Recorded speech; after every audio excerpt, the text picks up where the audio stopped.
श्री सद्गुरु देवाय नमः। भाई बहनों, सच्चे और भोले भक्त भगवान को सबसे ज्यादा प्रिय हैं। भगवान को रिझाने का सबसे आसान तरीका है कि अपना भाव बड़ा कर लो, बस भगवान आपके समक्ष मौजूद हो जाएंगे। भगवान तो भक्तों को दर्शन देने के लिए तैयार होते हैं, लेकिन हमारा भाव ही शुद्ध नहीं है। आज आपको ऐसे ही एक अद्भुत कथा सुनाने जा रहा हूं, जिसको जानने के लिए इस वीडियो को आखिर तक अवश्य देखिएगा। लेकिन उससे पहले जिन लोगों ने अच्युत प्रभात यूट्यूब चैनल को अभी तक सब्सक्राइब नहीं किया है, उनसे निवेदन है कि चैनल को सब्सक्राइब कर दें और बेल आइकन अवश्य दबा दें, जिससे नए वीडियो के नोटिफिकेशन समय समय पर आपको मिलते रहें। एक बार पश्चिम बंगाल के श्रीखंड नामक स्थान पर भगवान के एक भक्त श्री मुकुंद दास रहते थे। श्री मुकुंद दास के यहाँ भगवान गोपीनाथ जी का श्री विग्रह था। वह उनकी बहुत सेवा करते थे। एक बार श्री मुकुंद दास जी को किसी कार्य के लिए बाहर जाना था, इसलिए उन्होंने अपने पुत्र रघुनंदन को बुलाकर कहा कि घर में गोपीनाथ जी की सेवा होती है, इसलिए बड़ी सावधानी से उनका भोग इत्यादि लगाना। यह सब अपने पुत्र को बताकर श्री मुकुंद दास जी अपने कार्य के लिए चले गए। पिताजी के जाने के बाद रघुनंदन अपने मित्रों के साथ खेलने चले गए। दोपहर के समय माताजी ने आवाज देकर कहा, अरे रघुनंदन बेटा, भोग तैयार है, आकर ठाकुर जी को लगा दे। रघुनंदन खेल छोड़कर आए। वह हाथ पैर धोकर भोग की थाली श्री गोपीनाथ जी के आगे सजाई। फिर गोपीनाथ जी से बोले, लो जी आप ये खाइए, मैं कुछ देर में आकर थाली ले जाऊंगा।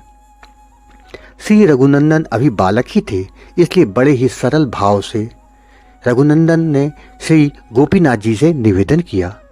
फिर वे खेलने चले गए। कुछ देर बाद उन्हें याद आया कि गोपीनाथ जी उनकी प्रतीक्षा कर रहे होंगे, कब आप थाली लेने आएंगे। ऐसा सोचकर वह घर के मंदिर में आए। आकर देखा कि भोग तो ऐसे का ऐसा ही रखा हुआ है जैसे वे उसे छोड़ गए थे। बालक रघुनंदन यह देख घबरा गए और कहने लगे, अरे आपने इसे खाया क्यों नहीं? क्या गड़बड़ हो गई?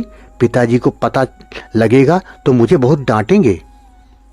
ऐसा कहकर रघुनंदन रोने लगे। फिर भी कुछ न हुआ। गोपीनाथ जी ने खाना शुरू नहीं किया। अब तो रघुनंदन जोर जोर से रोने लगे। वह हाथ जोड़ कर कहने लगे, आप खाओ और अन्ना विनय करने लगे। भक्त प्रेम के पाले पड़कर प्रभु को नियम बदलते देखा और श्री गोपीनाथ जी प्रकट हो गए। रघुनंदन के सामने बैठ के खाने लगे। खाने के उपरांत श्री गोपीनाथ जी फिर से मूर्ति बन गए। रघुनंदन ने खुशी खुशी थाली उठाई और माँ को दे दी। माता ने खाली थाली देखी तो सोची कि इस अबोध बालक है, भूख लगी होगी, इसलिए स्वयं प्रसाद पा लिया होगा या मित्रों में बांट दिया होगा। बालक को संकोच ना हो, इसलिए माता ने बालक से कुछ भी पूछा नहीं। शाम को मुकुंद जी घर आए तो बालक रघुनंदन से पूछा, सेवा कैसी हुई? रघुनंदन जी ने उत्तर दिया, बहुत अच्छी। श्री मुकुंद दास जी ने कहा, जाओ कुछ प्रसाद ले आओ। रघुनंदन जी ने उत्तर दिया, प्रसाद वो तो गोपीनाथ जी ने सारा ही खा गए, कुछ छोड़ा ही नहीं। यह सुनकर मुकुंद दास जी को बहुत हैरान हुए। उन्हें पता था कि इतना नन्हा बालक झूठ नहीं बोल सकता। कुछ दिन बाद रघुनंदन को बुलाकर उन्होंने कहा, मैंने आज भी किसी कार्य से बाहर जाना है, इसलिए गोपीनाथ जी को ठीक ढंग से सेवा करना उस दिन की तरह। श्री मुकुंद दास जी घर से बाहर चले गए, किंतु कुछ ही समय बाद भोग लगने से पहले वापस आ गए और घर में छिप गए। माता ने उससे विशेष लड्डू तैयार किए थे। उस दिन उन्होंने बालक रघुनंदन को बुलाकर कहा, आज गोपीनाथ जी को ये लड्डू का भोग लगाओ और सब न खा जाना। बालक माँ की बात समझा नहीं, किंतु गोपीनाथ जी के पास भोग लेकर चला गया। मंदिर में जाकर लड्डू से भरा थाल गोपीनाथ जी के आगे सजाया। वह हाथ में लड्डू लेकर गोपीनाथ जी की ओर करते हुए बोले, माँ ने बहुत बढ़िया लड्डू बनाए हैं, मुझे खाने से मना किया है, आप खा लो, लो ये खाओ। रघुनंदन फिर से रोना प्रारंभ ना कर दे, इसलिए गोपीनाथ जी ने हाथ बढ़ाया और लड्डू खाने लगे। अभी आधा ही लड्डू खाया था कि मुकुंद दास जी कमरे में आ गए। आधा लड्डू जो बच गया था वो गोपीनाथ जी के हाथ में ऐसे का ऐसा ही रह गया। यह देखकर श्री मुकुंद दास जी प्रेम से भाव विभोर हो गए। उनके नैनों से अश्रुधारा चलने लगी, कंठ गदगद हो गया। अति प्रसन्न होकर आपने रघुनंदन को गोद में उठा लिया।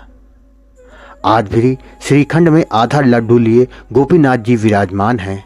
कोई भाग्यवान ही उनके दर्शन पा सकता है। भाई बहनों, आपको ये कथा कैसी लगी? अगर पसंद आई हो तो कमेंट बॉक्स में जय श्री कृष्ण लिखना ना भूलिएगा। जय श्री कृष्ण, जय श्री कृष्ण, जय श्री कृष्ण।